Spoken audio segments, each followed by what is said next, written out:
పెరుగుని చల్లని మజ్జిగలాగా చేసుకొని దాంట్లో కొన్ని వాటర్ యాడ్ చేసుకొని సాల్ట్ వేసుకొని మజ్జిగలాగా ఉండలు లేకుండా కలుపుకోవాలి.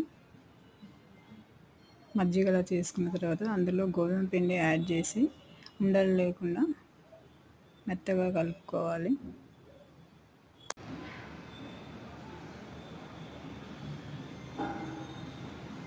చెయ్యితో కానీ విస్కర్తో కానీ ఉండలు లేకుండా కలిపి ఈ బ్యాటర్ని నైట్ కలిపి పెట్టుకోవాలి.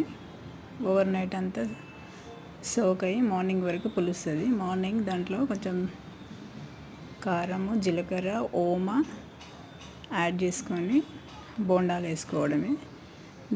వీటిలలో ఉల్లిగడ్డ, పచ్చిమిర్చి, కొత్తిమీర కూడా యాడ్ చేసుకోవచ్చు. పుదీనా, కొత్తిమీర కూడా యాడ్ చేసుకోవచ్చు. ఎవరి టేస్ట్కి తగ్గట్టు వాళ్ళ ఇంగ్రీడియంట్స్ యాడ్ చేసుకోవచ్చు.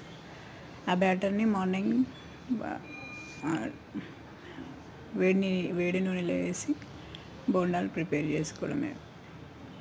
ప్యూర్ గోధుమ పిండి అండి. దీంట్లో ఏమాత్రమో మైదా యాడ్ చేయలేదు.